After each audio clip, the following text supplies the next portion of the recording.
at the end, I'm going to introduce my assistant director. For those that don't know me, I'm Chad Short.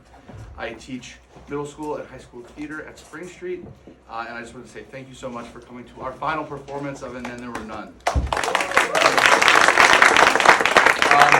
Nico's going to do all the logistics stuff. I'm just here to say thank you from the very bottom of my heart.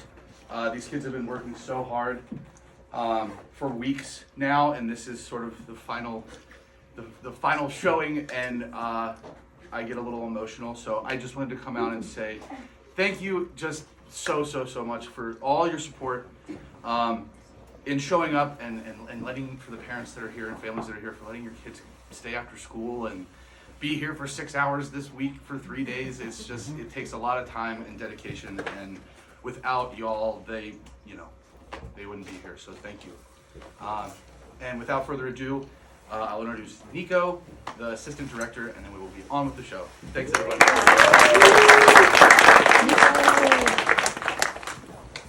Hello, everyone. I'm Nico Tate, assistant director of And Then There Were None by Agatha Christie. We welcome you to our performance. And Then There Were None is the best-selling mystery novel of all time, and if you've read the novel, you're in for a twist, as Agatha Christie made some changes to the play, which you'll soon see. The show has taken a lot of hard work to make, and has thankfully survived through late fairies, scheduling conflicts, and innumerable Jennifer Quillen impressions. Now, before we start, I'd like to do two things first. Everyone's favorite part, the theater survey. We are generously supported by San Juan County and the town of Friday Harbor every year, and as a part of that, we have a quick survey for you. Please answer by raising your hands. How many of you are visiting Friday Harbor from outside of San Juan County?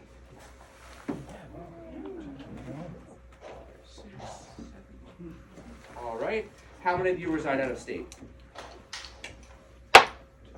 Awesome. And of those people, how many of you are staying in paid lodging, hotel, motel, B&B, or vacation rental? Awesome. And finally, I'd like to thank San Juan Community Theater, Jock Tate, Colleen Roberts, Penelope Haskew, the Moalis, the Valcova Wilsons, Krieger Stickles, Krista Strutt, and Kate Small, Angela McGuire, Emily Smith, and San Juan Brewing Company. We have a pretty quick show, but may go over. We have a 10-minute intermission with some stuff, some snacks after Act 1. And with that, please enjoy Then There Were None. Bye. Love you, Nico!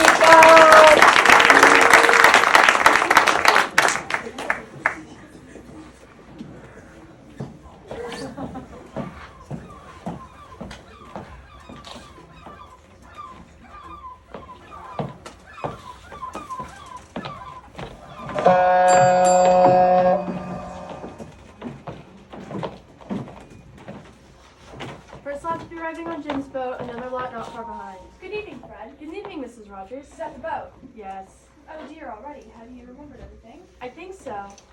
Lemons, slipsels, cream, eggs, tomatoes, and butter. That's all, wasn't it? That's right. So much to do, I don't know where to start. All these guests arriving today, no mates till tomorrow. Oh, calm down, Ethel. Everything's shipshape now. Looks nice, don't it, Fred? Looks neat enough for me. Kind of bare, but rich folks like places bare, it seems. Rich folks is strange. Seems a strange to watch y'all has built this place. Spend a wicked lot of money on you did. And then get tired of it and puts the whole thing up for sale. Beats me why the owners want to buy it. Living on an island.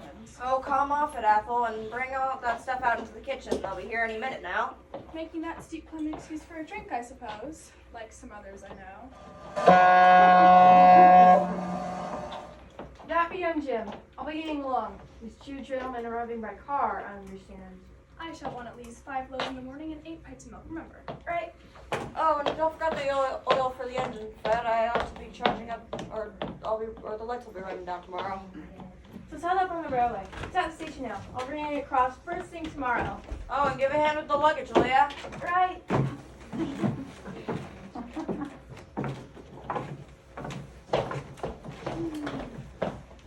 forgot to give you a list of guests, Tom. Thanks, little girl. Doesn't look a very classy lot to me. Miss Claythorne, she'll probably be the secretary. I don't hold much for secretaries. Worse than hospital nurses. Never giving themselves airs and graces and looking down their students. Stop grousing, Ethel, and get into that nice, lovely, expensive kitchen of yours. Too many newfangled gadgets for my fancy.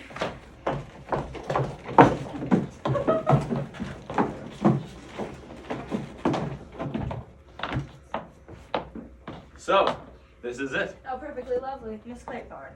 You're Rogers. Yes. Good evening, miss. Good evening, Rogers. Will you bring up my luggage and Captain Lombard? Very good, miss. You've been here before. No, but I've heard about the place. From Mr. and Mrs. Owen. No, old Johnny Brewer, a pal of mine. He built this house. It's a sad and poignant story. A love story. Yes, ma'am. He was a wealthy old boy and fell in love with the famous Lily Logan. Married her and bought the island. He built this place for her. Sounds most romantic. Oh, poor Johnny. He thought by cutting her off from the rest of the world, without even a telephone as communication, that he could hold her. But of course the fair Lily tired of her ivory tower and escaped. Uh-huh. Johnny went back to Wall Street, made a few more millions, and the place was sold. And here we are. Well, I have to find Mrs. Owen. The others will be out in a minute. It'd be very rude to leave me here all by myself. Would it? Well, I wonder where she is. Well, she'll come along when she's ready. While we're waiting, do you think I could have a drink? I'm very dry. Of course you could. Certainly is warm after that steep climb. What's yours? No thanks. Not for me. Not on duty. Good secretary is never off duty. Really. Well, this is exciting. What? All this, the smell of the sea, the gulls, the beach, and this lovely house. I'm going to enjoy myself. Oh, I think you are. I think we both are. Here's to you. You're very lovely. Where is Mrs. Owen? Oh, Mr. and Mrs. Owen won't be down from London until tomorrow, miss. I thought you knew. Tomorrow, but his. I have a list here of the guests expected, miss. Sanga Butler's just arriving. Thank you. How awful. I say you will be sweet and help me, won't you? I won't move from your side. Thank you. It seems silly to have brought only us in the first boatload and all the rest in the second. That, I'm afraid, was by design, not accident. Design? What do you mean? Well, I suggested to the boatman that there was no need to wait for any more passengers. Then 5 shillings soon started the engine. You shouldn't have done that. Well, they're not a very exciting lot, are they? I thought the young man was rather nice looking.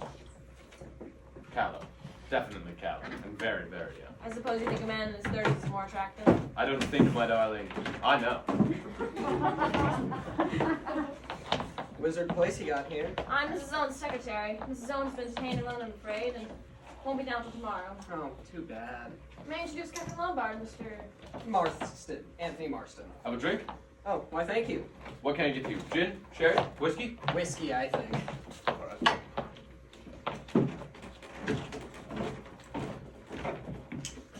Wonderful place you have here. I'm Mrs. Owen's secretary. Mrs. Owen has been detained in London, I'm afraid, and won't be down till tomorrow. Say when. Oh, wizard. How are you? My name's Lombard. Have a drink, Mr. Davis. Davis is the name. Mr. Davis. Mr. Marston. How are you, Mr. Marston? Pleased to meet you. Thanks, Mr. Lombard. Don't mind if I do. Bit of a stiff climb up here, but with one of you and what a height. Reminds me of South Africa, this place. Really? What part? Natal, Durban. You know? Does it? Well, here's to temperance. Do you know South Africa? Me? No.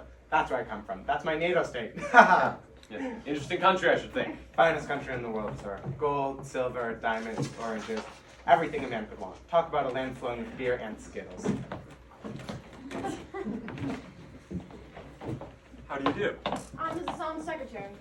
Mrs. Owen has been detained in London, I'm afraid, and won't be down till tomorrow. May I introduce Captain Lombard, Mr. Marston, and Mr. Davis. Davis is the name. Whiskey and soda, sir? Please. You in the service? Formerly in the King's African Rifles. Too tame for me in peacetime. I chucked it. Pity. When? Where's Mrs. Owen? Mrs. Owen has been detained in London, I'm afraid, and Won't be down until tomorrow. Indeed, extraordinary. Did she miss the train? I expect so. Won't you have something? May I introduce Captain Lombard, General Mackenzie, Mr. Marston. I think you all met on the boat, and Mr. Davis. Davis is the name. May I take your case? Do let me get you something to drink. A dry martini, glass of sherry, whiskey and soda. I never touch alcohol. You never touch alcohol? I suppose you know, young man, that you left us standing there on the wharf. I'm afraid, Miss Brent, I was to blame for that. I wanted to. It seems most extraordinary to me that Mrs. Owen should not be here to receive her guests. Perhaps you're just the kind of person who can't help missing trains. That's what I reckon she is. Not at all. Mrs. Owen isn't the least like Well, that. then perhaps it was her husband's fault. She hasn't got a husband. I should like to go to my room. Of course, I'll take you there. You'll find Mrs. Rogers upstairs, miss. She'll show you to the room.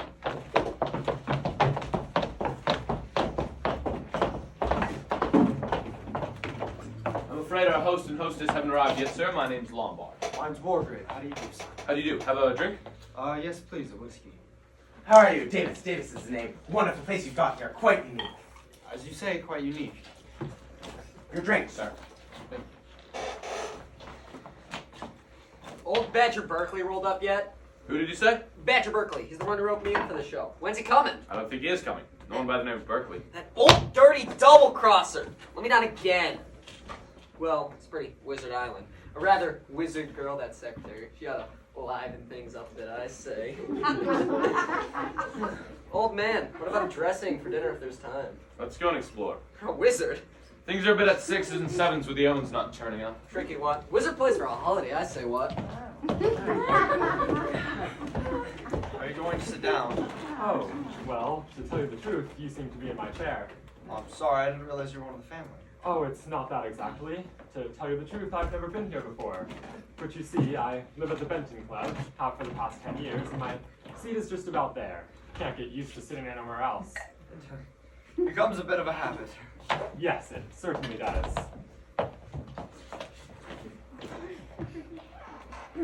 Thank you. It's not quite as good as the club's, but it is a nice chair. To tell you the truth, I was a bit surprised when I got the invitation. Haven't had anything of the sort in well over 4 years. Very nice of them, I thought.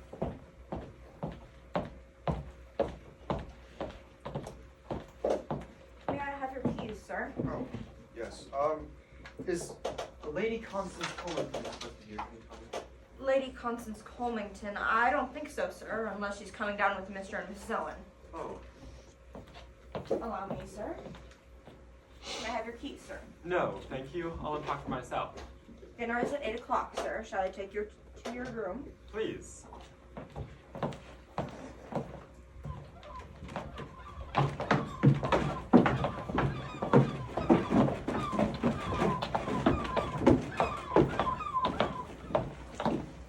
Here you are, sir. I'll call Rogers.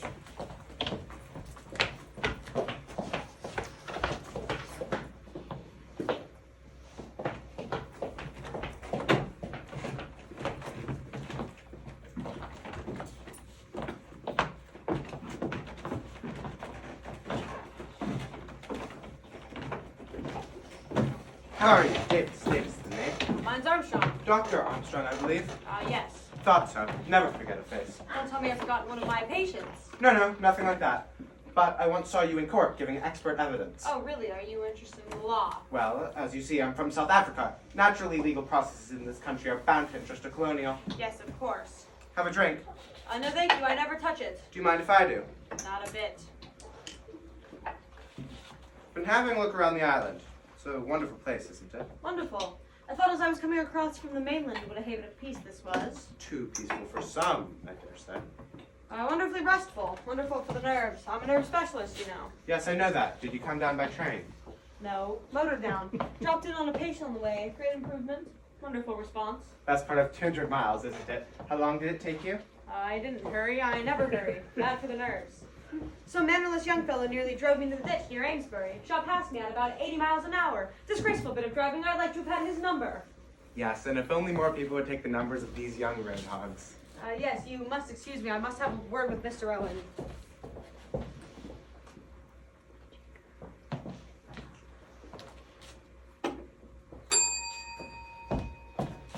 You rang, sir. Yes. Take my hat, will you? What time's supper? Dinner is at 8 o'clock, sir. In a quarter of an hour. I think tonight dressing will be optional. Got a good place here. Yes, thank you, sir. Been here long? Just under a week, sir. Is that all? So I don't suppose you know much about the crowd that's here? No, sir. All old friends of the family? I really couldn't say, sir. Oh, well. Oh, Rogers. Yes, sir. Do you think you could bring a couple of bottles of beer and a couple of sandwiches to my room at night? I get a hell of an appetite with this sea air. I'll see what I can do, sir. Rogers, I'll see you won't lose by it. Where's my room? I'll show you, sir. Good, I can do it with a wash and a brush up straight away.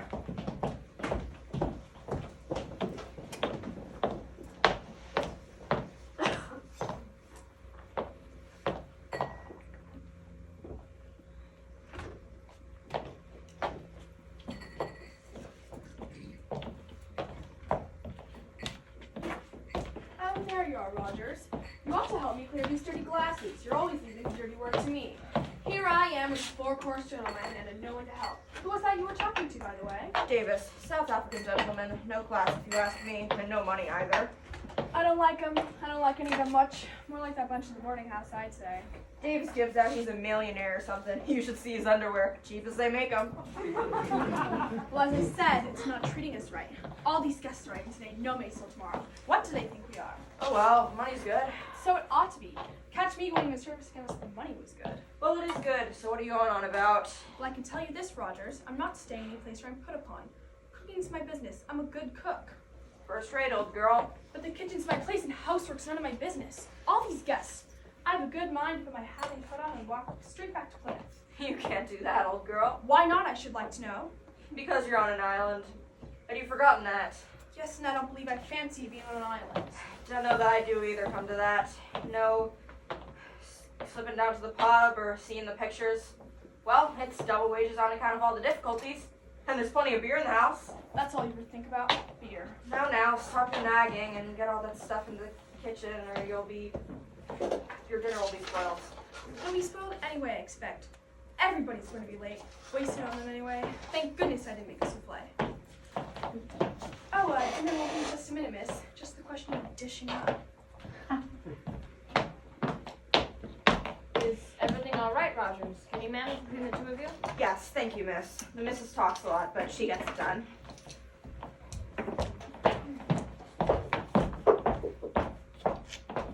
What a lovely evening. Yes, indeed, the weather seems very settled.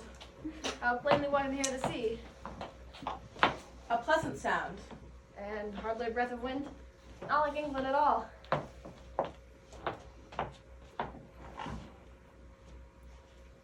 I should have thought you'd feel a little uncomfortable in that dress. Oh, no? It's rather tight, don't you think? I don't think so.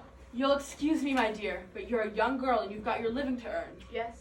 A well-bred woman doesn't like her secretary to appear flashy. It looks as though you were trying to attract the attention of the opposite sex. Would you say I do attract them? That's besides the point. A young girl who deliberately sets out to get the attention of men won't be likely to keep her job long. Sure, that depends on who she's working for. Really, Miss Claythorne. Aren't you being a little unkind? Young people nowadays behave in the most disgusting fashion. Disgusting. Yes, low-backed evening dresses, lying half-naked on beaches, all this so-called sunbathing, an excuse for immodest conduct. Nothing more. Familiarity, Christian names, drinking cocktails, and look at the young men nowadays. Decadent. Look at that young Marston. What good is he? And that Captain What Lombard. do you object to in Captain Lombard? I should say he was a man who led a very varied and interesting life. The man's an adventurer. All this younger generation is no good. No good at all. You don't like youth, I see. What do you mean? I was just remarking that you don't like young people. Is there any reason why I should, pray? No, it just seems to me you must miss an awful lot. You're very impertinent. I'm sorry, that's just what I think. The world will never improve until we stamp out immodesty. Quite pathological. What did you say? Nothing. What about the old boy? Looks rather like a tortoise, don't you think? All judges look like tortoises. They have that venomous way of darting their heads in and out. Mr. Justice Wargrave is no exception. I didn't realize he was a judge. Oh yes, he's probably been responsible for sending more innocent people to their death than anyone in England. Hello, you. Have you two met already? Dr. Armstrong, Miss Claythorne. Dr. Armstrong, now I just decided that the judge looks Yes, rather like a... I heard you, and so did he, I think. Oh, Sir Lawrence. Miss Brown. There's something I wanted to ask you. Will you come out here? Of course. A remarkably fine night.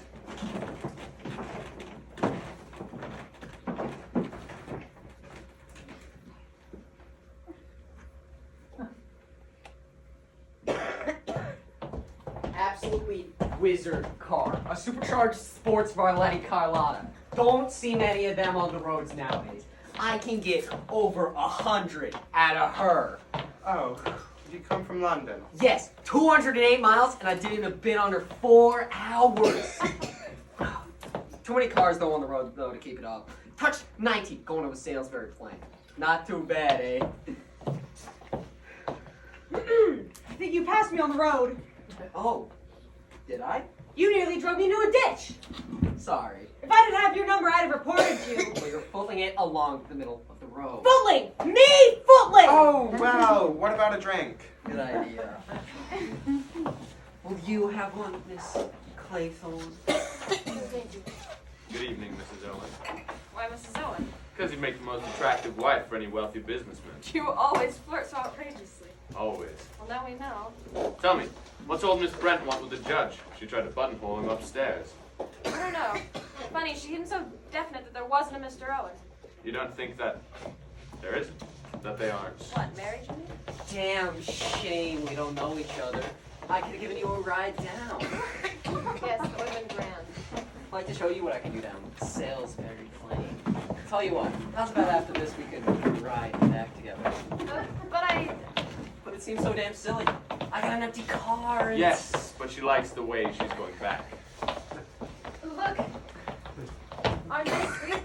Those 10 little China soldier boys, and there's the old nursery rhyme. What are you talking about? What soldier boys? What rhyme? Well, 10 little soldier boys going out to dine, one went to choke himself, and there were 9. 9 little soldier boys sat very late, one overslept himself in the rain. Do any of you? 8 little soldier boys traveling in Devon. One got left behind, and then there were... Ladies and gentlemen, silence please. You are charged with these indictments, that you did respectively and at diverse times commit the following.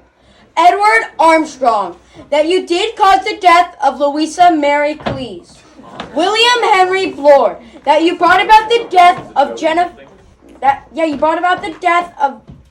James Stephen Landor. Emily Caroline Brent, that you were responsible for the death of Beatrice Taylor. Vera Elizabeth Claythorne, that you killed Peter Ogilvy Hamilton. Philip Lombard, that you were guilty of the deaths of 21 men, members of an East African tribe.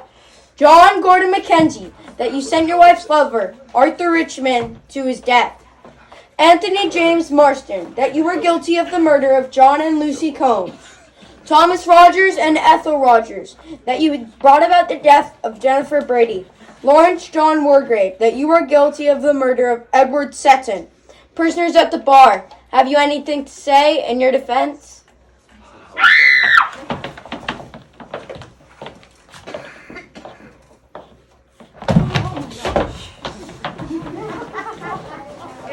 It's nothing but she's faded, that's all. She'll be round in a minute. Get some brandy. Rogers, get some brandy! Who was that speaking? It sounded... What's going on here? What kind of tropical joke was that? And where the devil did that voice come from? Here we are! You are charged with these... Distasteful and heartless practical joke. You think it's a joke, do you? What else could it be? At the moment, I'm not prepared to give an opinion. Who the hell turned it on, though, and set it going? You must inquire into that. Oh, allow me, sir, if I speak to her. Ethel, it's all right, do you hear? Pull yourself together. It'll be all right, Mrs. Rogers. It's just a nasty turn. Did I faint, sir? Yes. It was that voice. That awful voice. Like a judgment. Where's the brandy? Here, drink this, Mrs. Rogers. I'm all right now. Just gave me a turn, that's all. Well, of course it did. Gave me a turn, too. Wicked lies it was. I'd like to Who know. put the record on the gramophone? Was it you, Rogers? I was just obeying orders, sir. Whose orders? Mr. Owens. Let me get this quite clear. What exactly were Mr. Owen's orders? I was to put the record on the gramophone in the study. I'd find the records in the drawer there. I was to start with that one, sir. I thought it was just to give you all some music. A remarkable story. It's the truth, sir. Before heaven, it's the truth. I didn't know what it was, not for a moment. It had a name on it. I thought it was just a piece of music, I swear. Is there a title? A title? Yes, sir, it's entitled Swan Song. This whole thing is preposterous. Preposterous. Slinging accusations about like this? Something must be done about it. This fellow, Owen, whoever he is. That's just it. Who is he? You must go into that very carefully. Mr. Rogers, I suggest you get your wife to bed, then come back down here. I'll give you a hand. Will she be all right, Doctor? Oh, yes, quite all right. I don't know about you, sir, but I feel after that, I need another drink. I agree. I'll get them. This is ridiculous. It's preposterous. I mean, Whiskey for you, Sir Lawrence. I should like a glass of water, please. Yes, I'll get it. I'll have a little whiskey, too. She'll be all right. I've given her a sedative. Now then, Doctor, you want to drink after all this. No, thank you. I never touch it. Oh, so you said. You'll have this one, General.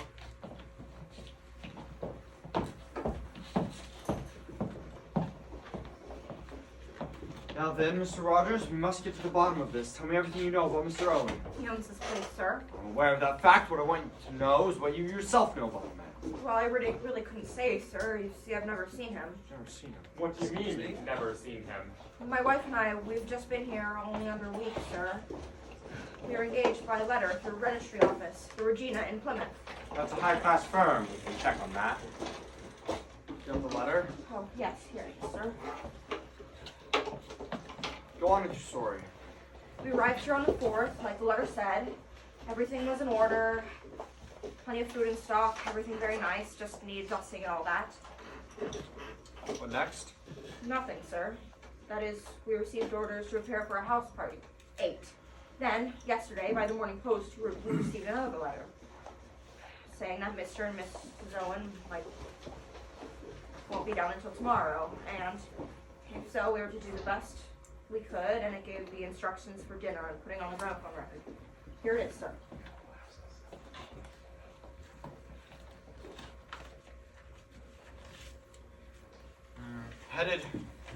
Headed Ritz Hotel and typewritten. Coronation machine number 5. Quite new, inside paper, no defects. We shan't get much out of this. We might try it for fingerprints, but it's been handled too much. Quite the little detective. Got some fancy Christian names, hasn't he? Ulick nor Owen. What a mouthful, if you ask me. I'm obliged to you, Mr. Marston. You've drawn my attention to a curious and suggestive point. I think a time has come for all of us to pool our information. It would be well if each of us were to come forward with all the information you have regarding our unknown host. We are all his guests. It would be profitable if we were able to explain exactly how they came about. There is something very peculiar about all of this. I received a letter with a signature it was not very easy to read.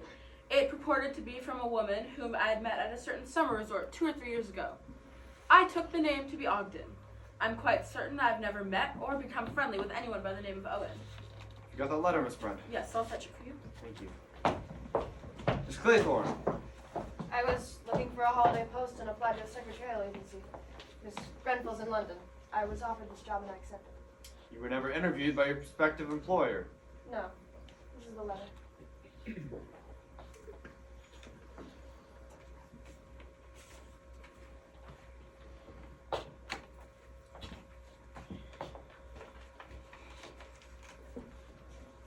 Soldier Island, Sticklehaven, Devon.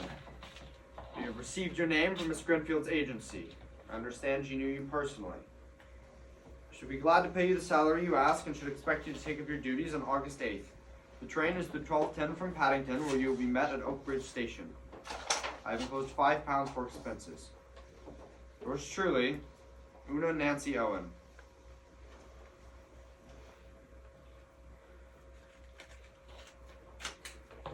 Mr. Marston. Don't actually know the Owens. Got a wire from a pal of mine, Badge Berkeley. Told me to roll up here. Surprised me a bit, because I had the idea the old horse had moved back up to Norway. Haven't got the wire. Thank you. Dr. Armstrong. In the circumstances, I think I may admit that my visit here was strictly professional. Mr. Owen wrote me about his wife's health, her nerves to be precise. He asked for a report without her being alarmed. He therefore suggested that my visits be regarded as that of an ordinary guest. You had no previous acquaintance with the family. No. And yet you had no hesitation in obeying the summons. A colleague of mine was mentioned, and a handsome fee was suggested. I was due for a holiday anyways. Oh, Miss Brent. Thank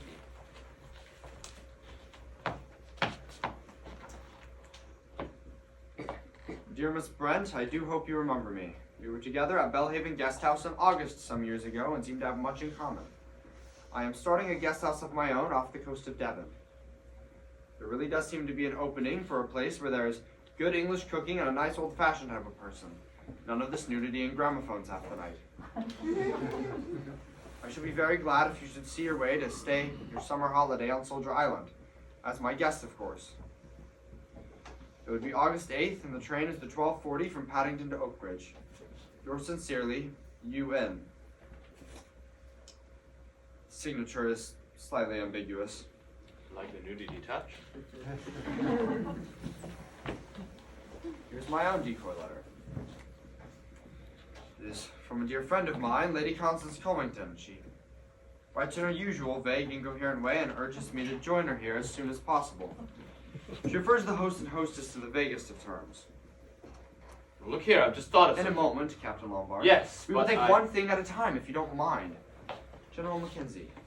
I received a letter from this fellow, Owen. I figured I must have met him at the club sometime. He mentioned some old cronies of mine who were to be here. I'd hoped I'd excuse informal invitation.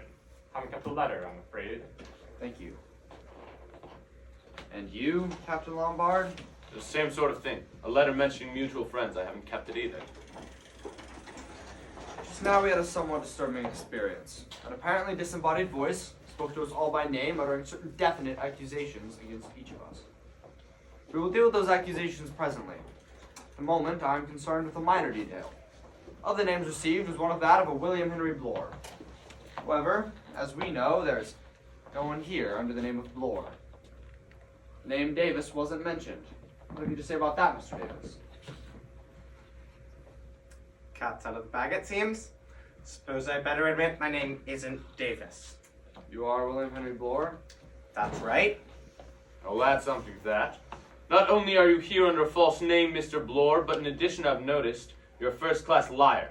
You claim to have come from Natal, South Africa.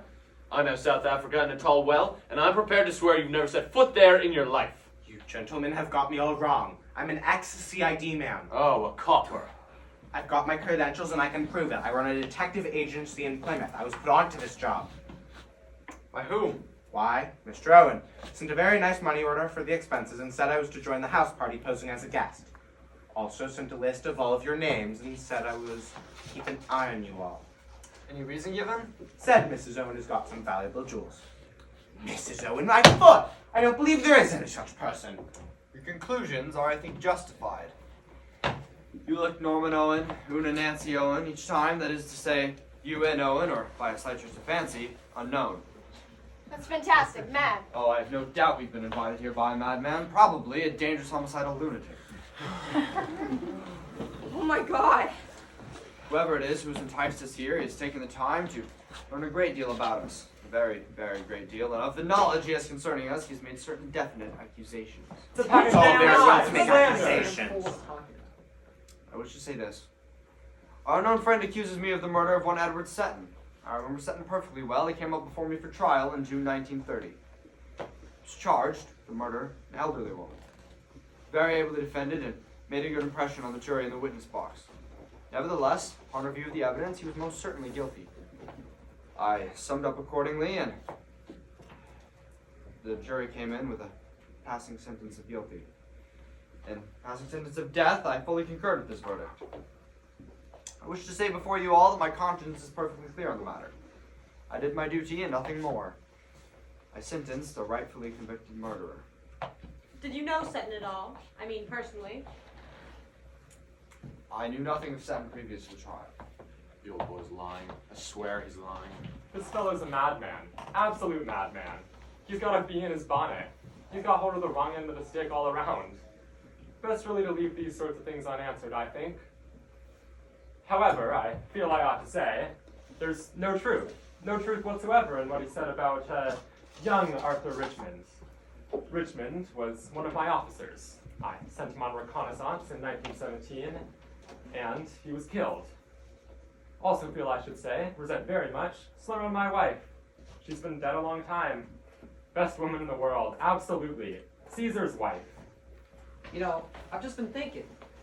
John and Lucy Combs must have been a couple of kids I ran over back near Cambridge. Beastly bad luck.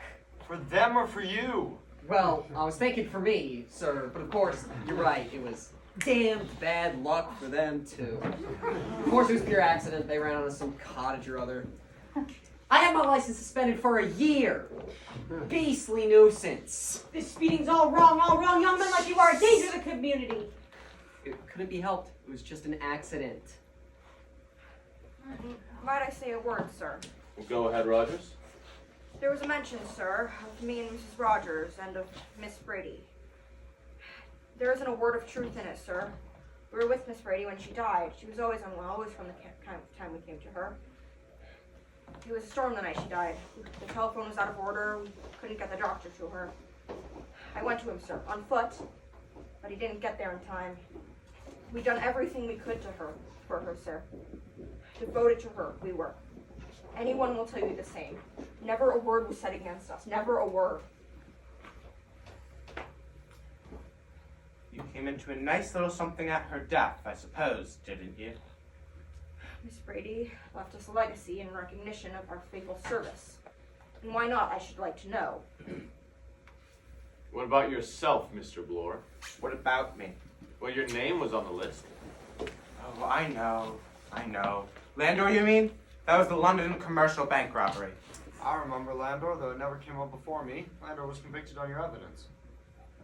He was? Landor was sentenced to penal servitude for life and died in Dartmoor a year later. He was a fragile man. He was a crook. It was him that put the night watchman out. The case was clear from the start. You were complimented, I think, in your handling of the case. I was. I got my promotion. I was only doing my duty. Convenient word, duty. What about yourself, Doctor? I'm at a loss to understand the matter. The name meant nothing to me. What was it? Close? Close? I don't remember having a patient of that name or it's being connected with a murder or death in any way. The thing's a complete mystery to me. However, it was a long time ago. Perhaps it was one of my operation cases in hospital. They come too many, so many of these people. They come too late. Then when they die, it's always the surgeon's fault. That's better to give up surgery and take up nervous cases. Some, of course, give up drink. I protest. You've no right to insinuate such things. I never touch alcohol. My good fellow, I never suggested that you did. Anyways, it seems Mr. Unknown Owen is the only one with all the facts.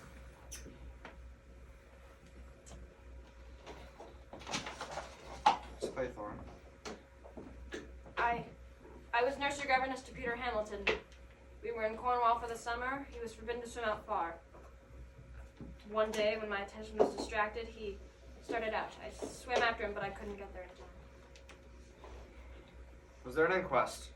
Yes, I was exonerated by the coroner. His mother didn't blame me either.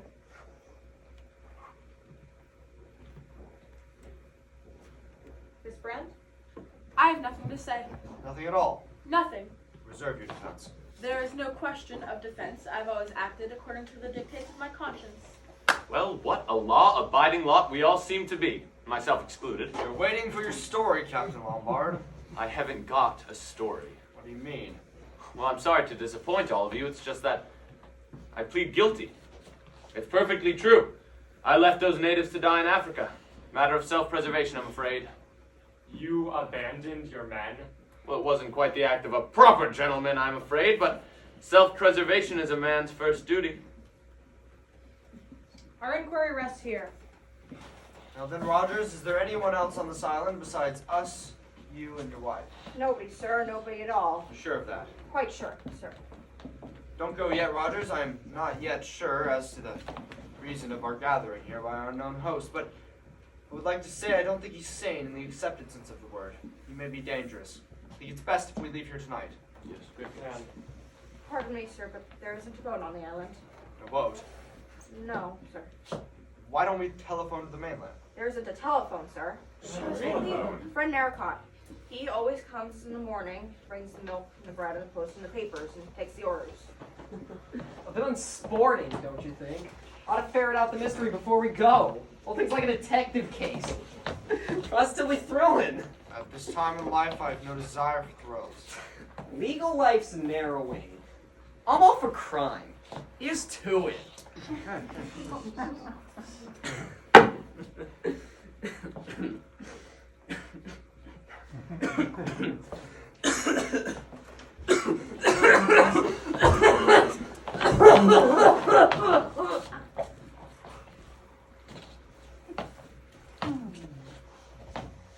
My God, he's dead. dead. Do you mean the fellow just choked and died? You can call it choking if you'd like. He died of asphyxiation, right enough. I never knew a man could die like that, just of a choking fit. In the middle of life, we are in death. A man doesn't die of a mere choking fit, General Mackenzie. Marston's death is not what we call a natural death. Was there something in the whiskey? Yes. By the smell of it, cyanide. Probably potassium cyanide acts pretty well instantaneously. Well, then he must have put the stuff in the glass himself. Suicide, eh? That's a rum go. You wouldn't ever think he'd do it. He was happy, enjoying himself. Look, here's one of the little soldiers off the mantelpiece. Broken.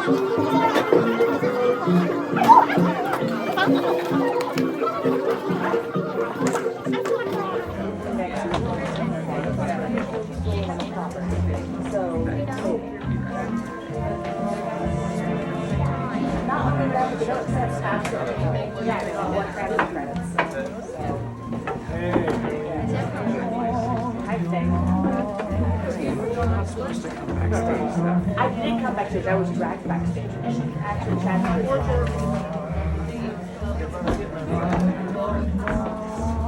Goodbye, Cookie Bear.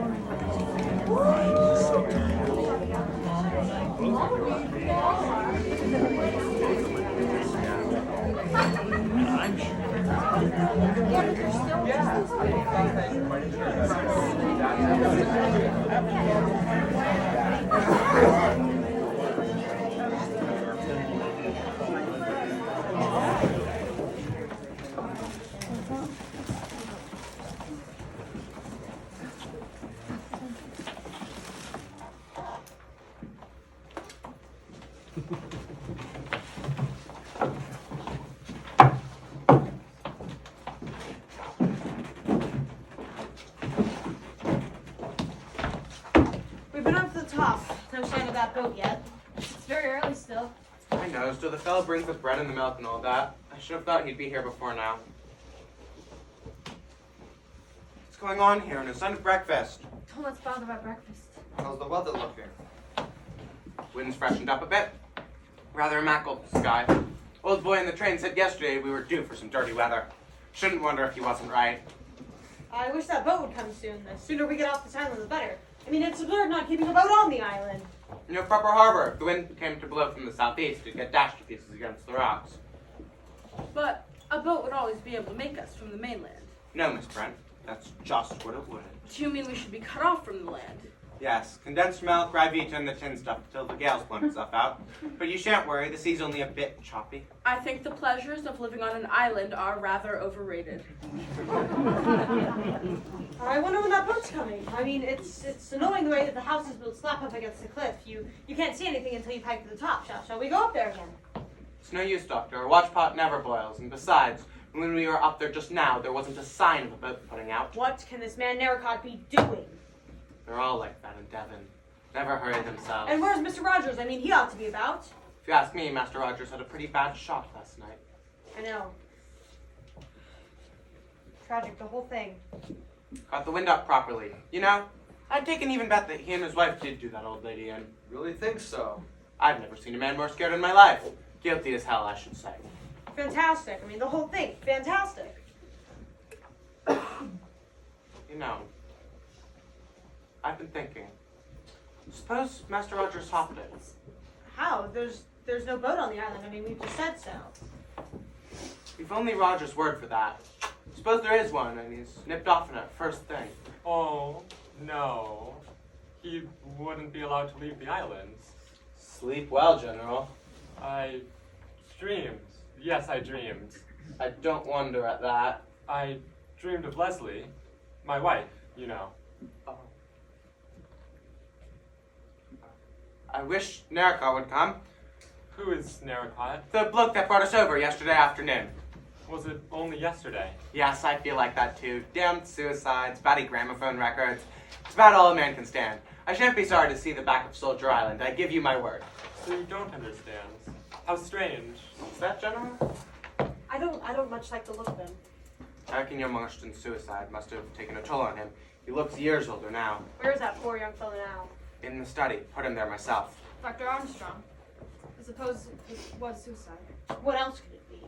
I don't know, but suicide.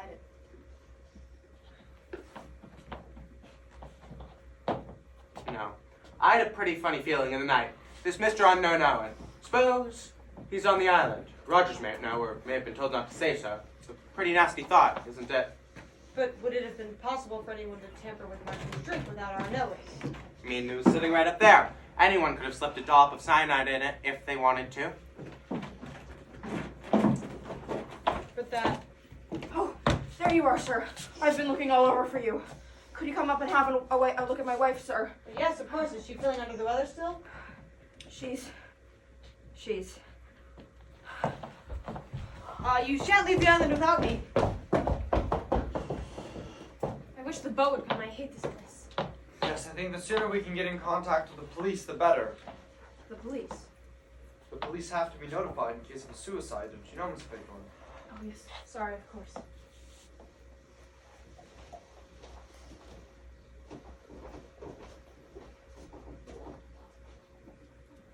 What about breakfast? Yes, where is Master Rogers? Feeling like breakfast, General. Hungry? Leslie? Leslie, my dear. No, I'm Vera Claythorne. Of course. Forgive me, I took you for my wife. Oh. I was waiting for her, you see. But I thought your wife was dead long ago. Yes, I thought so too. But I was wrong. She's here, you know, on this island. Good morning. Good morning, Captain Lombard. Good morning. Seem to have overslept myself a bit. Boat here yet? No. A bit late, isn't it? Yes. Good morning. You and I could have had a swim before breakfast. Too bad all this. Too bad you overslept yourself. You must have good nerves to sleep like that, Captain. Nothing makes me lose my sleep. Didn't dream of African natives by any chance? No. Did you dream of convicts on Dartmoor? Look here, Captain Lombard. I don't think that's very funny. Well, you started it, you know. I'm hungry. What about breakfast? The whole domestic staff seems to have gone on strike. Ah, well, we can always forage for ourselves, Mr. Blore. Well, that's strange. What? Remember we found all these little fellows smashed last night? Yes, that'll leave 9. I have to leave 9. I'm certain there were 10 of them here when we arrived. Well, There are only 8. so there are. You think it's strange, don't you? Well, there were probably only 9 to begin with. We just assumed there were 10 because of the rhyme. Hello, Armstrong. What's the matter? Mrs. Rogers is dead. No! How? Died in her sleep. Rogers thought she was still under the influence of the sleeping draught I gave her and came down without disturbing her. He lit the kitchen fire and did this room. Then, as she hadn't appeared, he went up, was alarmed by the look of her, and came hunting for me. She's been dead about 5 hours, I should say. What was it? Hard? Impossible to say. It may have been. After all, she had a pretty bad shock last night. Yes. She could have been poisoned, I suppose, Doctor. It is a possible theory. Same stuff as young Marston. No, not cyanide. It would have to have been some hypnotic or psychotic. One of the barbiturates or chloral, something like that. You gave her some sleeping powders last night, didn't you? Yes, I gave her a mild dose of luminol. Didn't give her too much, did you? Certainly not. What do you mean? Alright, no offense, no offense. I just The thought that amount perhaps I it- gave her could not have hurt anyone. Then what exactly did happen? Impossible to say without an autopsy. If this death were to have happened in the case of one of your private patients, what would have been the procedure? Without more previous knowledge of the woman's state of health, I surely could not give a certificate. She was a very nervous-looking creature. She had a bad fright last night. Maybe it was heart failure.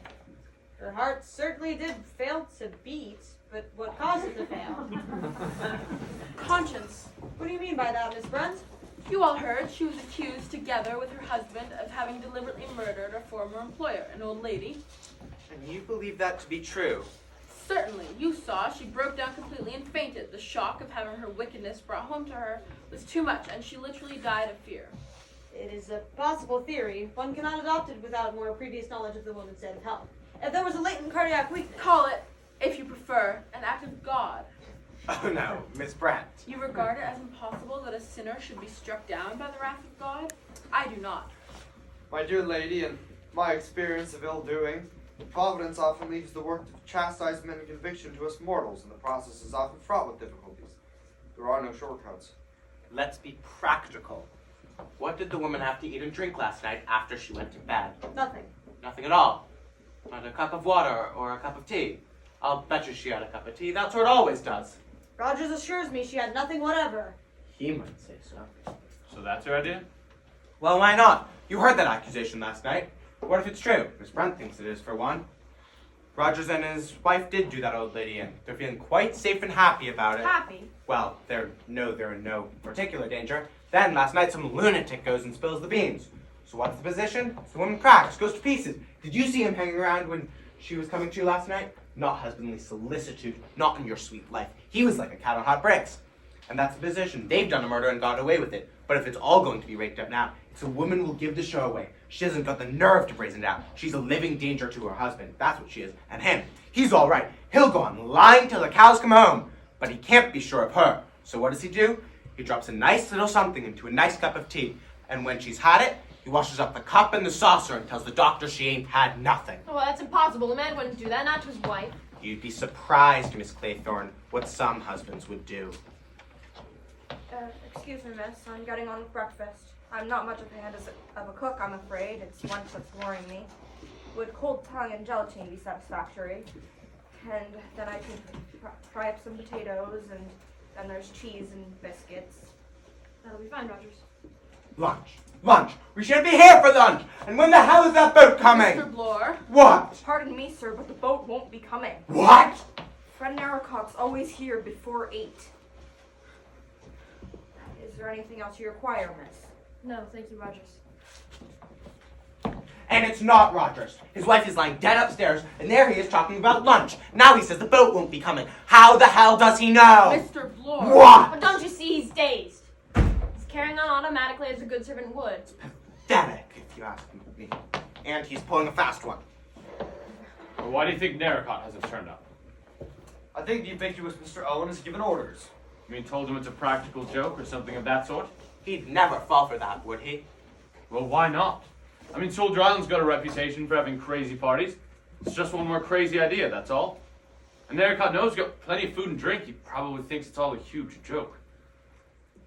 Couldn't we let a bonfire on the top of the island so they'd see it? Well, that's probably been provided against. All signals are to be ignored. Or cut off, all right. But can't we do something? Yes, we can do something. We can find the funny gentleman who staged this little joke. Mr. Unknown Knowing. I'll bet you anything he's somewhere hiding on this island. And the sooner we get a hold of him, the better. Because in my opinion, he's mad as a hatter and dangerous as a rattlesnake. Your simile hardly works, Captain Lombard. A rattlesnake at least gives a warning of its approach. A warning? A warning, my God, yes! That's a warning! 10 little soldier boys. There were 10 of us after Narracott went, weren't there?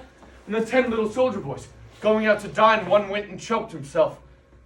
Marston choked himself, and 9 little soldier boys sat up very late. One overslept himself, and then there were 8 that last bit. It fits rather nice with Mrs. Rogers. So, do you mean he wants to kill us all? Yes, I think he does. And each one fits up the rhyme. No, it's coincidence. I mean, surely it's coincidence. There are only 8 soldier boys here. Think that's a coincidence too? But there's nobody on the island. I'm not so sure of that. This is terrible. None of us are ever going to leave this island. Can't somebody shut up, Grandpa? Don't you agree with me, Sir Lawrence? Up to a point, yes. All right, then the sooner we get started, the better. Come on, Armstrong. Come on, Bloor. We'll make short work of it. I'm ready. Nobody's got a revolver by any chance? Oh. That's too much to hope for? I've got one. Always carry that about with you. Well, usually. I've been to a few tight places, you know? Well, you've probably never been in a tighter place than today. If there's a homicidal maniac on the island, he's probably got a whole arsenal on him, and he'll use it. You may be wrong there, Glor. Many homicidal maniacs are actually quiet, unassuming people. Delightful fellows. Yes, you never guessed there was anything wrong with them. Well, if Mr. Owen turns out to be one of that kind, we'll leave him to you, Doctor. Now then, I suggest we make a start. You should search the house and we'll do the island. Right. House ought to be easy enough? No. Sliding panels or secret doors? Make sure he doesn't get you before you get him. I'll be quite all right. But you two had better stick together, remember. One got left behind. Come along, Armstrong. Very energetic young man, that Captain Lombard. Don't you think he's right? If there is someone hiding on the island, we'll be bound to find him. I think this problem needs brains rather than brawn. Where are you going? I'm going to go out in the sun and think, my dear young lady. Where did I put that skein of wool? Did you leave it upstairs? Shall I go and check and No, find it? no, I'll go. I know where it's likely to be. I'm glad Captain Lombard has got a revolver. They're all wasting time. Wasting time. Do you think so? Yes, it's much better to sit quietly and wait Wait for what? for the end, of course.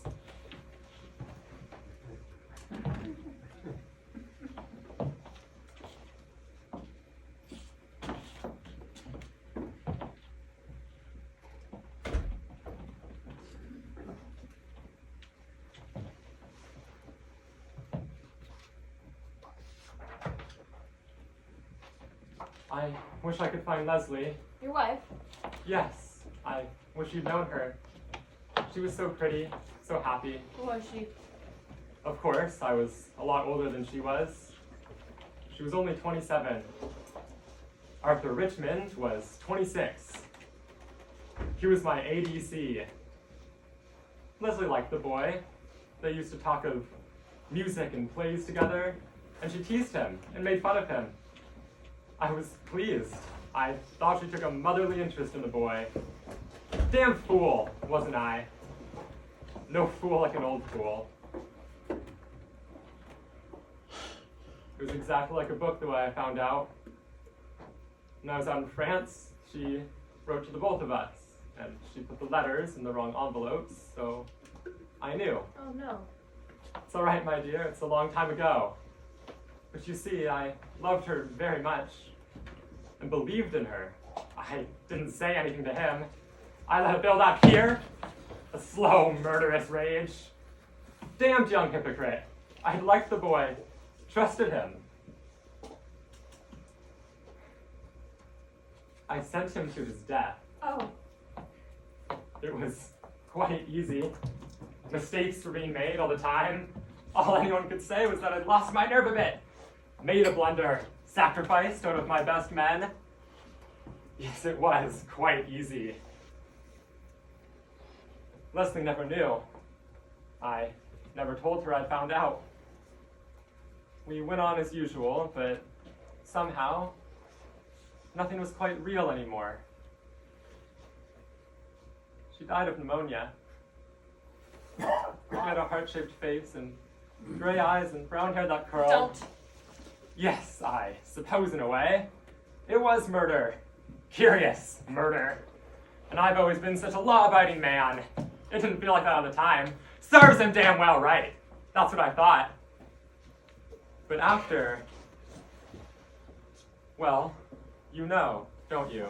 What do you mean? We're all going to die, you know. I don't know. You're very young. You haven't gotten to that yet. The relief, the blessed relief, when you know that you've done with it all, and you haven't got to live with the burden any longer. Don't talk to me that way! Don't understand. I want to sit here and wait. Wait for Leslie to come for me.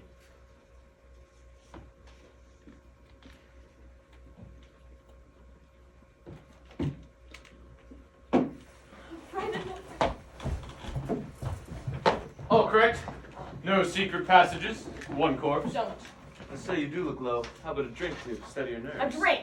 2 corpses in the house at 9 o'clock in the morning, and all you say is, have a drink. An old man going quite crackers. Have a drink. 10 people accused of murder. That's all right. Just have a drink. Everything's fine as long as you have a drink. All right. Stay thirsty.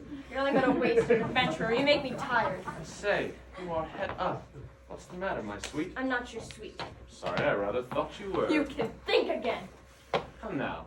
You know you don't really think like that. We've got something in common, you and I. Rogues and murderers can't fall out. Rogues and murderers. Okay, you don't like the company of rogues and murderers, and you won't have a drink. I won't finish searching. Excuse me. Unpleasant young man. Can't find it anywhere. Is anything the matter? I'm worried about the general. He really is ill, I think.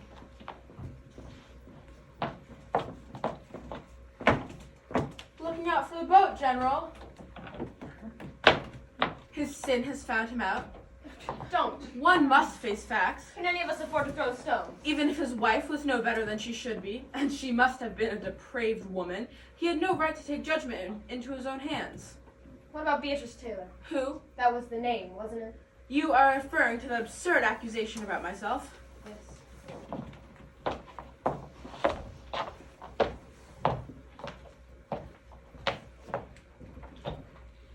Now that we are alone, I have no objection telling you the facts of the case. Indeed, I should like you to hear them. It was not a fit subject to discuss before gentlemen, so naturally I refused to say anything last night. That girl, Beatrice Taylor, was in my service. I was very much deceived in her. She was clean and willing and had nice manners. Of course, all that was the sheerest hypocrisy. She was a loose girl with no morals. Disgusting. It was some time before I found out she was what they call in trouble. It was a great shock to me. Her parents were decent folks too, who had brought her up strictly. I'm glad to say they didn't condone her behavior. What happened? Naturally, I refused to keep her an hour under my roof. No one shall ever say I condoned immorality. Did she drown herself? Yes. How old was she? 17. Only 17. Quite old enough to know how to behave. I told her what a low, depraved thing she was. I told her she was beyond the pale, that no decent person would take her into their house. I told her her child would be the child of sin and would be branded all its life, and that the man would naturally not dream of marrying her. I told her I felt soiled by ever having her under my roof. You told a girl of 17 all that? Yes, I'm glad to say it broke her down utterly. And then I suppose you turned her out of the house. Of course. Why, she didn't dare go home. What did you feel like when you found she'd drowned herself? Feel like? Yes, didn't you blame yourself? Certainly not. I had nothing with which to reproach myself. I believe you really feel like that. That makes it even more horrible. That girl's unbalanced. The heathen are sunk down in the pit that they made, in the net which they hid is their own foot taken. The Lord is known only by the judgment he executeth. The wicked is snared in the work of his own hand. Breakfast is ready, miss. Be quiet. The wicked shall be turned into hell. You know where the gentlemen are, miss. Breakfast is ready. Sir Lawrence Wargrave is sitting out there in the sun. Dr. Armstrong and Mr. Bloor are searching the island. I shouldn't bother with them. Shall not the isles shake at the sound of the fall, when the wounded cry, when the slaughter is made in the midst of thee? Shall we go in? I don't feel like eating. Breakfast is ready, sir.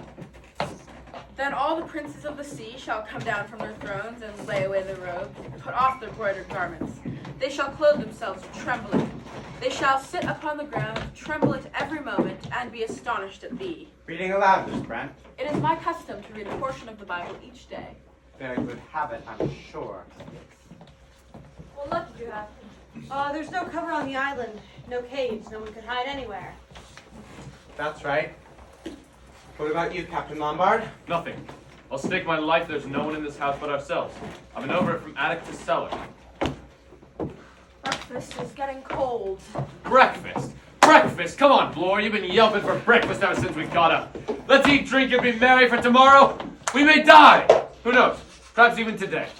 You ought to be ashamed of such levity, Captain Lombard. Oh, come now, General. We can't have this. Breakfast, Guy Caesar. Oh my God! One got left behind. There's a knife. A knife in Mackenzie's back. Yes. He's dead. But who could have done it? There's only us on the island. Exactly, my dear sir. Don't you realize that this clever and cunning criminal is always comfortably one stage ahead of us? That he knows exactly what we are going to do next and changes his plans accordingly. There is, only one place where a successful murderer has a reasonable chance of hiding and getting away with it. One place. Where? Right here, in this room. Mr. Owen is one of us.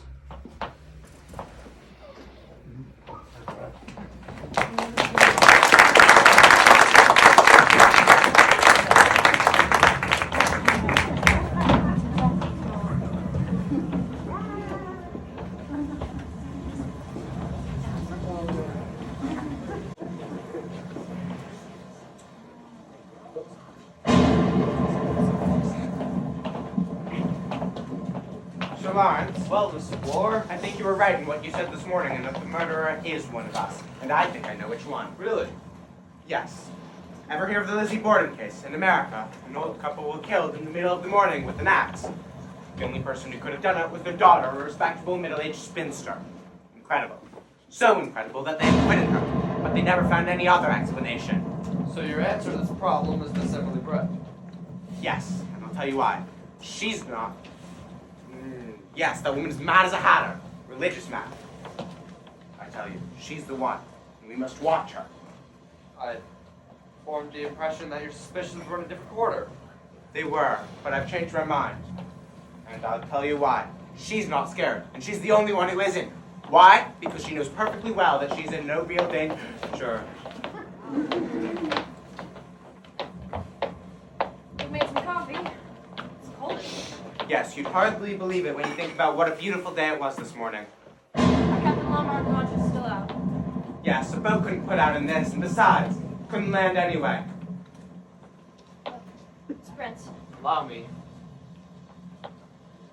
You were right to insist on our going to lunch, and drinking some brandy with it, I feel better. The court always adjourns for lunch. All the same, it's a nightmare. It seems as though it can't be true.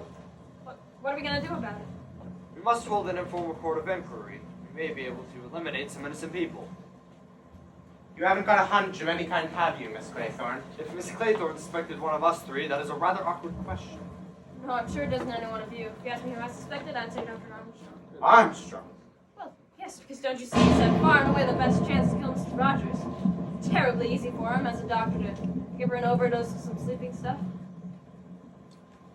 It isn't Rogers. He hasn't got the brains to do all this, nor the money. And besides, you can see that he is scared stiff. Something like a storm out there. Oh, it's only you? Who'd you think it was, Beatrice Taylor? Anyway, no hope of rescue until this thing dies down. Was that coffee? Good. Taking a coffee now, you see? Such restraint in the face of danger is nothing short of heroic. I do not profess, of course, to be a weather prophet, but I should like to say it is very unlikely that a boat would be able to reach us even if it knows of our plight in less than 24 hours. Even if the wind dies down, the sea still has to. You're awfully wet. Would it be possible to swim to the mainland? Is anyone a swimmer? No, it's over a mile, and unless you'd be dashed from the rocks and drowned. Drowned. Drowned in the pond. I beg your pardon, Miss Brett. After dinner nap. It's terribly cold in here. I could get a fire started if you like, miss. Good idea, Rogers. Very sound scheme, Rogers. Does anyone know what's become of the top bathroom curtain? Really, Rogers? Are you going bats too? The bathroom curtain. Yes, sir. Scarlet oil silk. It's missing. Anyone seen a scarlet oil silk curtain? No good, I'm afraid, Rogers. It's all right, sir. I just thought it was odd.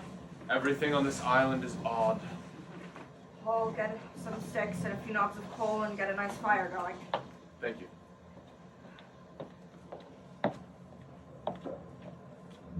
Oh, we ought to have offered him some coffee. Yes, of course. Rogers! What's become of Armstrong? He went up to his room to rest. Someone's probably batted him one by now. I expect he had the good sense to bolt his door. Won't be so easy now that we're all on our guard. I advise you, Mr. Bloor, not to be too confident. I should shortly like to propose new safety measures, which I think we should all adopt. Against whom? Against each other. We're all in grave danger. Of the 10 of us who arrived on this island, 3 of us are definitely clear, and there are only 7 of us left. 7 little soldier boys. One of whom is a bogus little soldier boy. Exactly. Well, in spite of what Miss Claythorne said just now, I'd say that you, Sir Lawrence, and Dr. Armstrong are above suspicion. He's a well-known doctor, and you're known all over England. That proves nothing at all, Mr. Bloor. Doctors have gone mad before now. So have judges. So have policemen.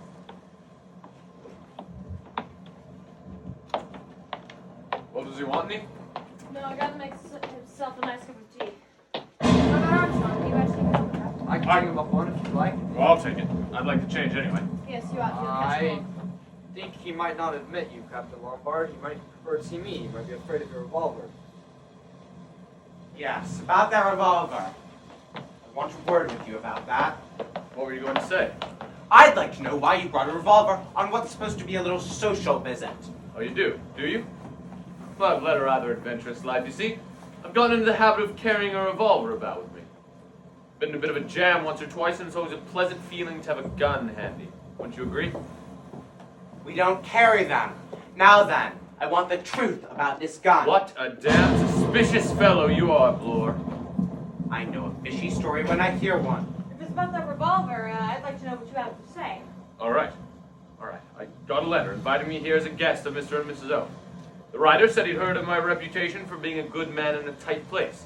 Said there might be some danger, but I'd be all right if I kept my eyes open. I'd never have fallen for that. Well, I did. I was bored. God, how I was bored back in this tame country. And it was an intriguing proposition, you must admit. Too vague for my liking. Oh, that was the whole charm of it. It aroused my curiosity. And curiosity killed the cat. Do go and change, please. I'm going, my sweet. I'm going. The maternal instinct, I think it's called. Don't be ridiculous. That's a tall story. If it's true, why didn't he tell it to us last night? Perhaps he thought that this was exactly the emergency for which he had been prepared. Perhaps it is. I hardly think so. I think this was just Mr. Owen's little bit of cheese to get him into the trap with the rest of us. He must have known him quite well to rely on his curiosity. If it's true, he's a wrong un. I wouldn't trust him a yard. Oh, you're such a good judge of truth. We must get out of here. I mean, we must before it's too late. What we mustn't do is give away the nerves. Oh, I'm sorry. Rather a case of physician, heal thyself, but I've been overworked lately and run down. Sleeping badly? Yes, I keep having dreams. Hospitals, operations, a knife in my throat. Real nightmares. Do you ever dream that you're in court sentencing a man to death? Are you by any chance referring to a man named Edward Seton? I should assure you I lose no sleep over the death of Edward Seton. He was a particularly brutal and cold-blooded murderer. The jury liked him, they were inclined to let him off. I could see, however, cooked Seton's goose. Birds, cold in here. Yes, I wish Rogers would hurry up. Yes, where is that fellow? He said he'd gone to get some sticks. Sticks! Sticks! My God! Sticks! My God. Is another one gone? Are there only 6? There are only 5. 5? Rogers, What about Philip? have you seen Rogers? No, why should I? 2 more soldiers have gone. 2? I thought it was you. I'm all right. Flora. In the scullery. What is it? Is he? Oh, yes, he's dead all right. How? With an axe. Somebody must have come up behind him whilst he was bent over the wood box. One child when something happened, then there were 6. Stop, Vera, stop it. She'll be all right. What's next, boys? Bees. Bees. Do they keep bees on the island? Bees. We know. Well, that's the next verse, isn't it? 6 little soldier boys playing with a hive. A bumblebee stung one, and then there were 5. A bumblebee stung one, a bumblebee stung one. We all look pretty spry, nothing wrong with any of us. Unless you don't think. My God. A hypodermic syringe. She's dead. A modern bee stick. While she was sitting there, one of us. One of us. Which of us?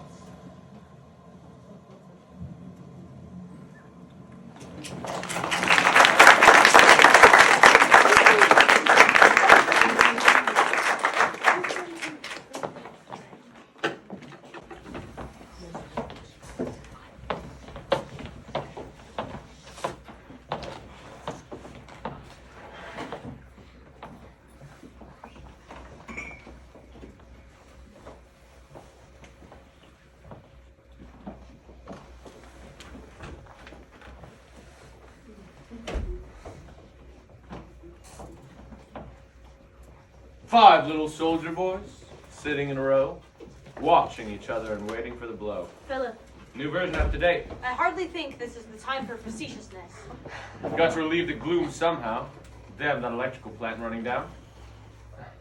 Let's play a nice round game. How about inventing one called suspicions? A suspects B, B suspects C, and so on. Let's start with Blore. It's not hard to guess whom Blore suspects. It sticks out like a mile. I'm your fancy, aren't I, Blore? I wouldn't say no to that. Well, you're quite wrong, you know. Abstract justice isn't my line. If I were to commit murder, there would have to be something in it for me. All I say is that you've acted suspiciously from the start. You've told 2 stories. You say you came here with a revolver. Now you say you've lost it. I have lost it. That's an unlikely story. What do you think I've done with it? I suggested myself that you should search me. Oh, you haven't got it on you. You are too clever for that. But you know where it is. Oh, you mean I've cached it somewhere ready for the next time? I shouldn't be Why surprised. don't you use your brains, Blore? If I wanted to, I could have shot the lot of you by now. Pop, pop, pop, pop. Yes, but that's not the big idea. Oh, the crazy touch? My God, man, I'm sane enough. The doctor says there are some lunatics you'd never know were lunatics. That's true enough, I'd say. We shouldn't just sit here doing nothing. I mean, surely there's something we could do if we lit a bonfire. In this weather. I am afraid it is a question of time and patience. If the weather will clear, then we can do something. Light a bonfire, heliograph, signal. Time. Time. We can't afford time. We shall all be dead. All but one. He'll think up something. He's thinking right now. Poor Louise. What was her name, Cleese? Was it nerves that made you do her in, Doctor? No. Drink. I used to be a heavy drinker. God help me, I was drunk when I operated. Quite a simple operation, my hands shaking all over the place. I can see her now, a big, heavy, countrified woman, and I killed her. So I was right. That's how it was. Sister knew, of course, but she was loyal to me or to the hospital. I gave up drink. I gave it up altogether. I went in for a study of nervous diseases. Very successfully. One or two good reports. One or two lucky shots with important women. They told their friends. I've been so busy the past year or so, I've hardly known which way to turn. I mean, I've gotten to the top of the tree. So, Mr. Unknown Owen, and down will come doctor and cradle and all. Will you stop your damnable sneering and joking? Gentlemen, please, this is not the time to quarrel. It's all right by me. I apologize. It's this terrible inactivity that gets on my nerves. What does anyone say to some food? Feel like I can go up with some tongue and make some hot coffee, but you four stay here. That's right, isn't it? Not quite. You see, Miss Claythorne, it might be inadvisable for any of us to eat or drink anything you've prepared out of our sight. So you don't like me, do you? It is not a question of likes or dislikes. There are very few tricks that will get past you, Sir Lawrence. You know, if you won't be offended by my saying so, you're my fancy. It's not the time to indulge in the luxury of taking offense. I don't think it's Blore. I may be wrong, but I can't see that you've got the imagination for the job. Anyway, if you are the killer, I take my hat off to you for a damn fine actor. Thank you for nothing. Oh, and it's not the doctor. He hasn't got the nerve. You've got plenty of nerve, but on the other hand, you strike me as eminently sane. And therefore, you'd only commit murder if you had a thoroughly good motive. Thank you. I thought of something. Splendid. Animal, vegetable, or mineral? This man says he's a police officer, but we've no proof of that. I mean, he only said so after his name had been mentioned on the gramophone. Before then, he was pretending to be a South African millionaire. I mean, how do we know this isn't another impersonation? I mean, what do we know about him? Nothing. Nothing at all. Oh, he's a policeman, all right. Look at his feet. That's enough from you, Captain Lombard. By the way, Doctor, Miss Claythorne suspects you. Oh, yes, she does. Haven't you seen her shoot a dirty look from time to time? It all works out quite prettily. I suspect Sir Lawrence, Blore suspects me, you suspect Blore. What do you think, Sir Lawrence? Quite early in the day, I formed a certain conclusion. It seemed to me that everything that had happened pointed unmistakably to one person. I am still of the same opinion. Well, which one? No, I think it'd be inadvisable for me to mention that person's name at the present time. Inadvisable in the public interest? Exactly. What does anyone say to the food idea? No.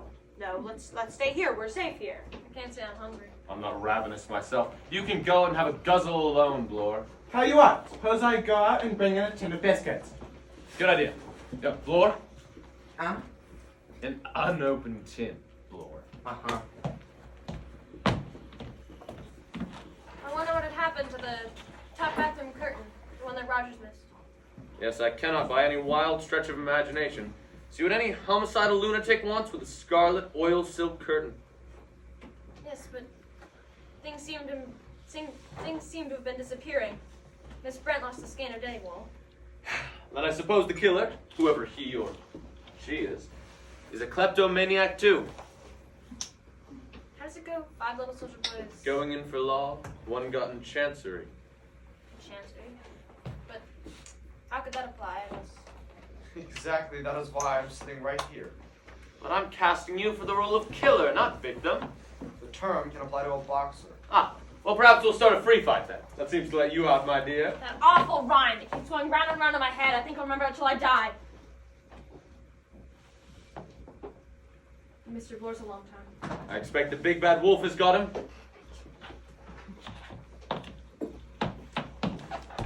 Or not. No need to sound so disappointed. Put your hands up, search him.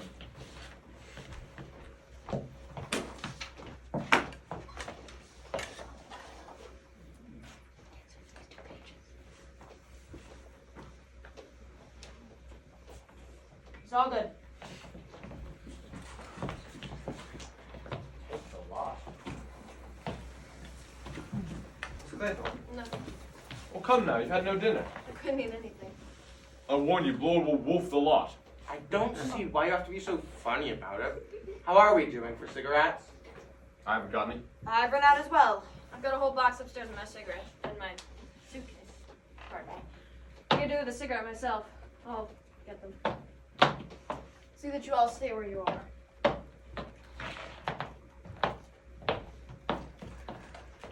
Not bad, these biscuits.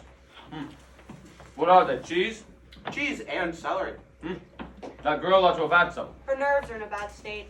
Don't know that I'd agree with you there, Doctor. Miss Claythorne strikes me as a remarkably cool and resourceful young lady.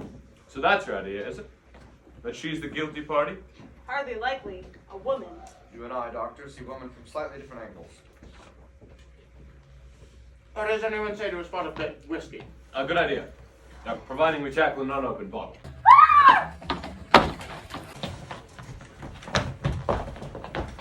Vera! What's happened? Vera, are you alright? Vera, where are you? Who's that? Oh, God! Vera! Philip? Philip, where are you? I've lost you. I'm here. It's alright. Well, can we have some light? It's awful in the dark. I don't know where you are. I don't know where anyone is. It's that damn draft on the stairs blowing out the candles. Here, I've got a light. Where's Dr. Armstrong? I'm hunting for the matches. Never mind matches, get some more candles! I was horrified to death, went right around my throat. What's it? The window was open in my room, and it blew out the candle as I opened the door, and then a long strand of seaweed touched my throat, and I thought in the dark I was being strangled by a wet hand. I don't wonder why you yelled. Well, who hung the seaweed there? I don't know, but when I find out, he'll be sorry he was ever born. Who's that? It's only me, Miss Claythorne. Here we are. Who fired the shot? Oh my God!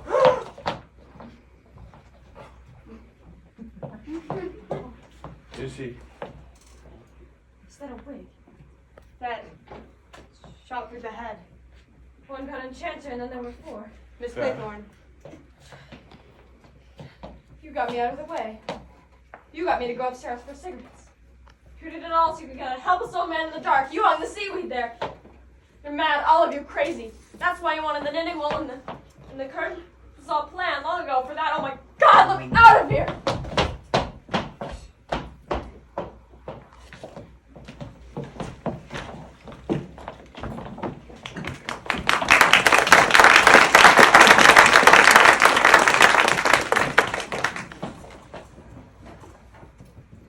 Three little soldier boys sitting in a row, thinking as they guzzle who's the next to go. Philip.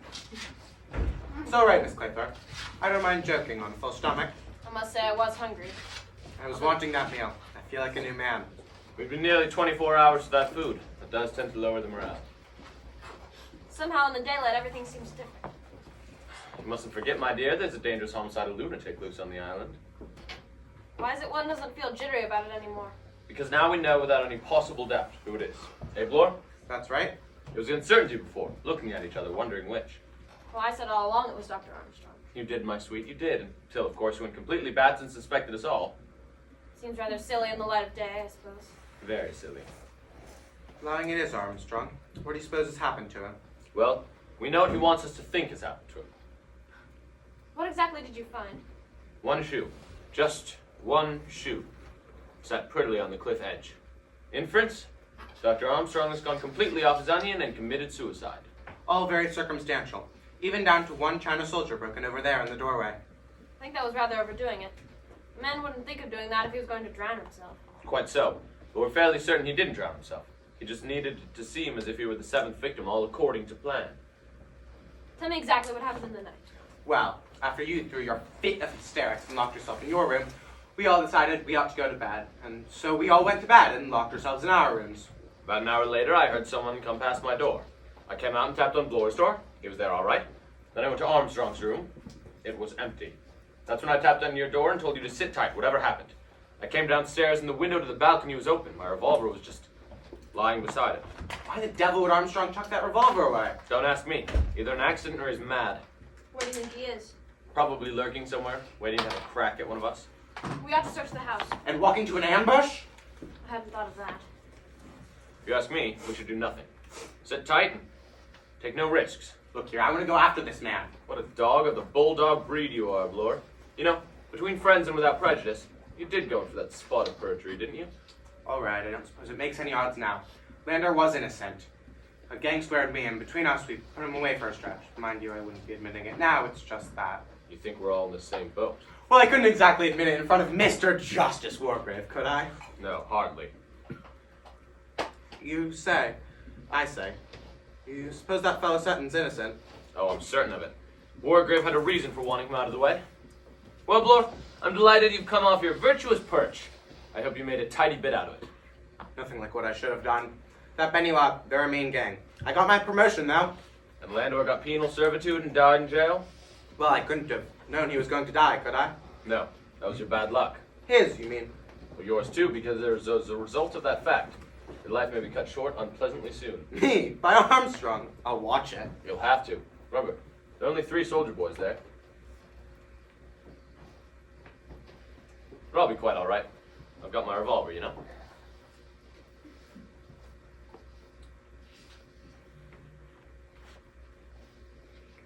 I've been thinking about that revolver. You say you find it lying down there by the window. What's to say you haven't had it all the time?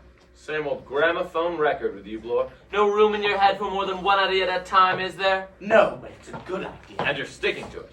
I would have thought a better story than that if I were you. I just wanted something simple that a policeman would understand. What's wrong with the police? Nothing, now that you've left the force. Now look here, Captain Longford, if you are an honest man as you pretend. Oh, come now, Bloor. We're neither one of us honest.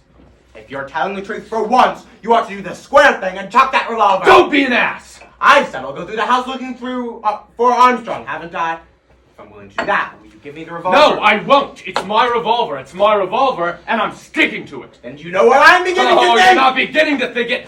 You square-headed flatty. You thought it last night, and you've gone back to your original idea. I'm the one and only unknown Owen. Is that it? I won't contradict Well, you. think what you damn well please, but I warn I you. think you are both behaving like a pair of children. Sorry, teacher. Of course, Captain Lombard isn't the unknown. The unknown is Armstrong. I'll tell you one very good proof of it. Oh, what? Think of the rhyme. 4 little soldier boys going out to sea, a red herring swallowed one, and then there were 3. Don't you see the subtlety of it? The red herring is Armstrong's pretended suicide, but it's only a red herring, so really he isn't dead. That's very ingenious. Well, to my mind, it's absolute proof. You see, it's all mad because he's mad. He takes a childish, crazy pleasure in sticking to the rhyme and making everything happen in that way. Dressing up the judge, killing Rogers while he was chopping sticks, hypodermic needle on Miss Brent when he might just as well as drugged her. He's got to make it all fit in. That might give us a pointer. Where do we go from here? 3 little soldier boys walking in the zoo. A big bear hugged one, and then there were 2. Well, I'll have a hard time with that. There isn't a zoo on the island. Well, I say, Captain Lombard, what about a next bottle of beer? Do stop thinking about your stomach, Bloor. This craving for food and drink will be your undoing. But there's plenty of beer in the kitchen. Yes, and if anyone wanted to get rid of you, the first place they'd think of putting a lethal dose would be in a nice bottle of beer. What's that? A boat? A boat!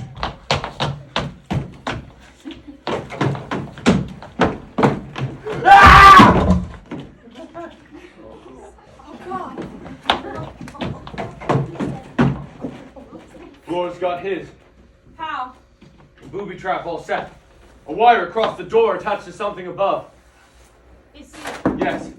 Crushed. Head stove in. The big bronze bear holding a clock from the landing. The bear? How gasless this awful childishness. Yes.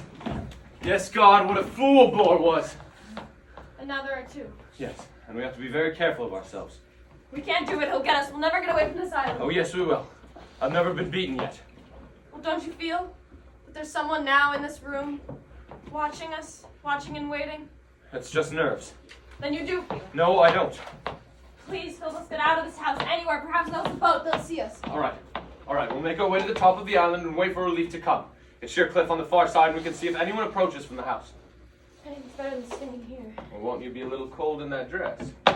I'd be colder if I were dead. Perhaps you're right. A quick reconnaissance. Careful, Philip, please. I'm not Blore. Besides, there's no window above me. Oh, that's strange. There's something washed up on the rocks. It looks like a body. You'd better stay in there. I'm going to have a look.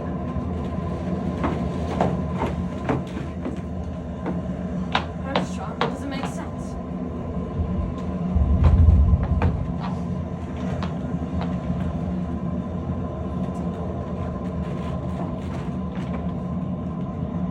It's Armstrong. Drowned. Washed up at high water mark. So there's no one on this island. No, do they suspect us? Yes, Farah. Now we know where we are. Now we know where we are. Very pretty trick of yours with that wire. Quite neat. Old Wargrave always knew you were dangerous. You. So you did drown that kid after all. I didn't. That's where you're wrong. Please believe me. Please listen to me. I'm listening. You better make it a good story. It isn't a story. It's the truth. I didn't kill that child. It was someone else. Who? A man. Peter's uncle. I was in love with him. This is quite interesting. Don't sneer. It was hell. Absolute hell. Peter was born after his father's death. If he'd been a girl, he would have gotten everything. Well-known tale of the wicked uncle. Yes, he was wicked, and I didn't know. He said he loved me, but he was too poor to marry. There was a rock far out that Peter was always wanting to swim to. Of course I wouldn't let him. It was dangerous. One day, we were on the beach, and I had to go back for something I'd forgotten. When I got back, I saw Peter swimming out to the rock. I knew he hadn't a chance. The current had gotten to him already. I flew towards the beach, and he tried to stop me. Don't be a fool, he said. I told little ass he could do it. Now this is getting interesting. I pushed past him. He tried to stop me, but I got away and rushed down. I plunged into the sea and swam after Peter. He'd gone before I could get to him.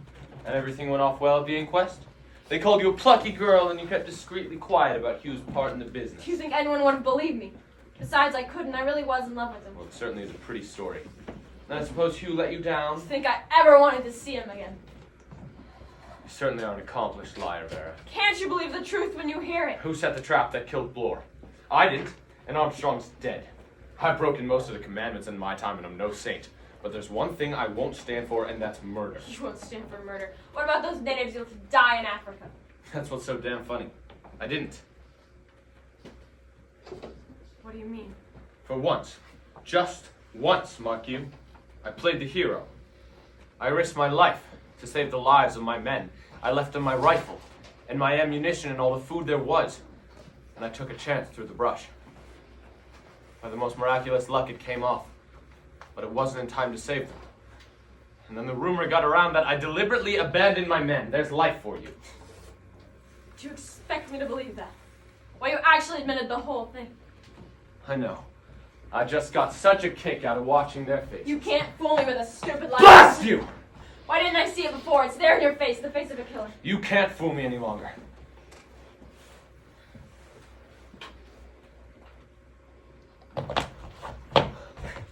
Now. You cunning little devil. If you come one step nearer, I'll shoot. You, young, lovely, and quite mad.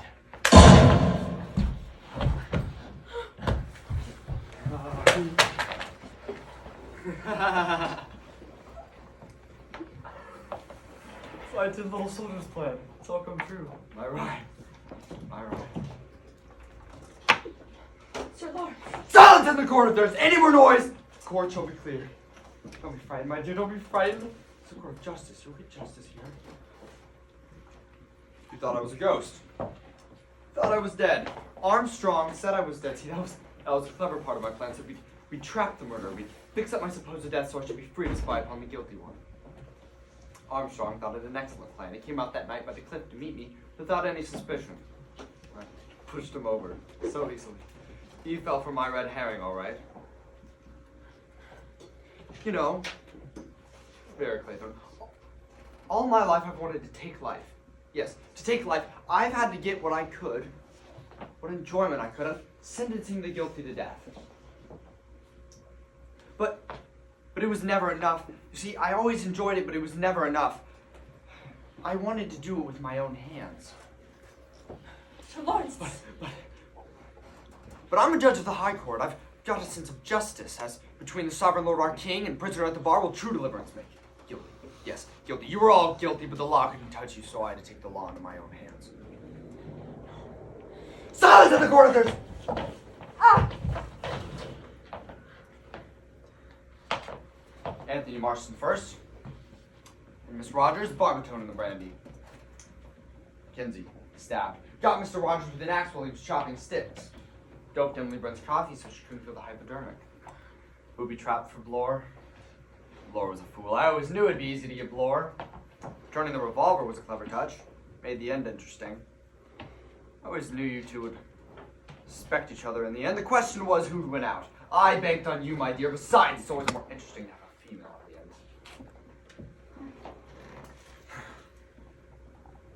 Prisoner at the bar, have you anything to say why you should not be sentenced to death?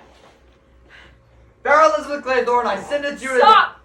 I'm not guilty. I'm not guilty. They all say that. Must plead not guilty unless, of course, you're going all out for a verdict of insanity.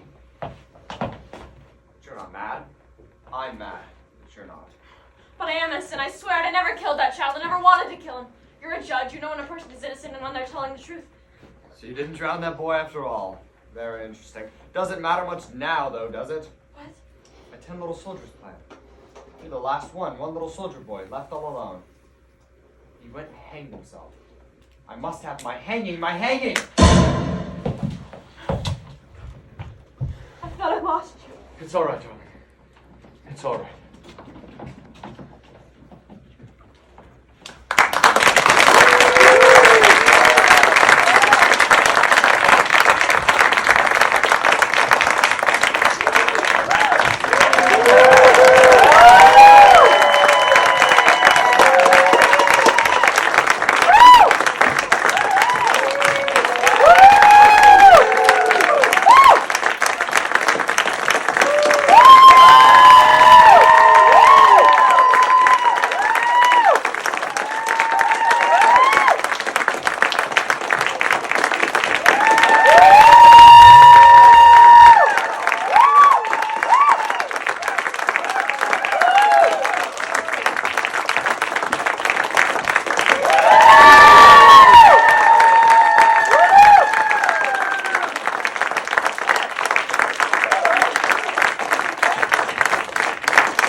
So, can we take these little souvenirs? Yay! I'm making Mackenzie's into a Also, necklace. what do we do now?